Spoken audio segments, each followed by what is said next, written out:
on Rules and Legislative Administration will come to order. The committee legislative assistant will take the roll. Chair Winkler. Present. Representative Agbaje.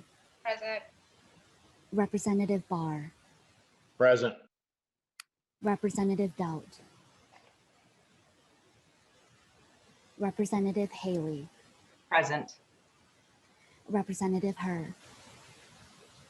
Present. Representative Jordan. Representative Lilly. Lilly present. Representative Long. Present. Representative Moran. Present. Representative Nash. Present. Representative New Brindley. Present. Representative Olson. Present. Representative Pulowski. Pulowski present. Representative Pryor. Present. Representative Wolgamott. Wolgamott present. We have 15 total members present. I believe Doubt Representative is present. Ms. Vang will note your arrival as well, Representative Doubt. First item on our agenda today is approval of the minutes for March 9th, 2021. Representative Agbaje. Yes, I move the minutes. Any discussion to those minutes? Seeing none, all those in favor, please say aye. Aye. Aye. Opposed, no. The motion prevails and the minutes are approved for March 9th, 2021. The next item on the agenda is House File 1514. Normally, the Rules Committee does not hear bills. We just take them from the General Register and put them on the calendar. This bill is in front of us because it comes out of Representative Pulowski's Subcommittee on Legislative Reform. It's not my intention to debate or discuss the bill here. We are effectively just sending it on to the Health Committee for a further hearing.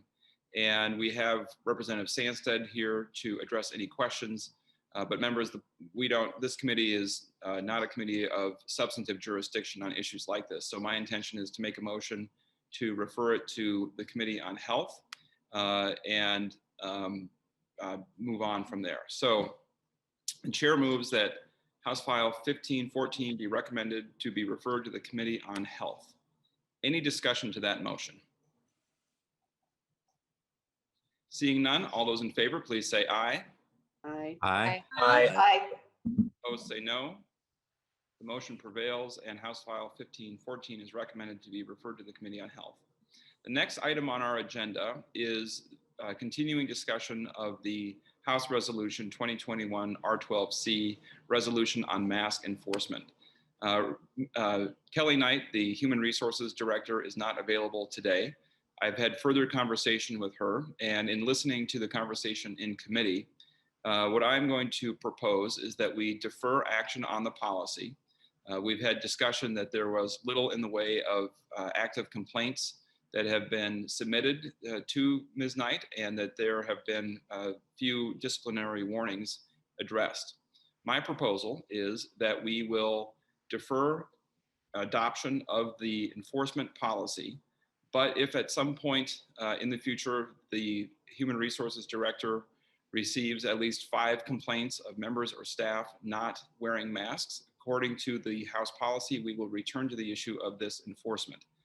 And members should be aware that the way to report a mask violation is by sending an email to Kelly Knight, kelly.knight@house.mn, noting information, including the person's identity, date, time, location, any description of what you saw, any witnesses, or other further information.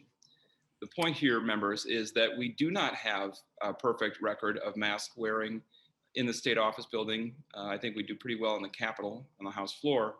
And we have a continuing pandemic, but we do not want to create this threat of lost wages or lost per diem as contained in this policy. And so the goal here is to allow people another opportunity to do the right thing, follow the policy, and if we get more complaints, then we will return to enforcement. Discussion to that item of business. Representative Jordan. Thank you, Mr. Chair. I was hoping you could maybe go over what anti-retaliatory policies are already in place. I know we all have a lot of feelings of collegiality with our coworkers, but I've had questions from staff and other members about what any retaliation might be done if they report one of their coworkers not wearing a mask. Representative Jordan, as I said, Ms. Knight is not available, but I'm going to ask if Mr. McCormick could provide you with some basic information. Mr. Chair, members, the House personnel policies have a general prescription against retaliatory action. We also have specific anti-retaliatory provisions in a number of policies, including the harassment policy.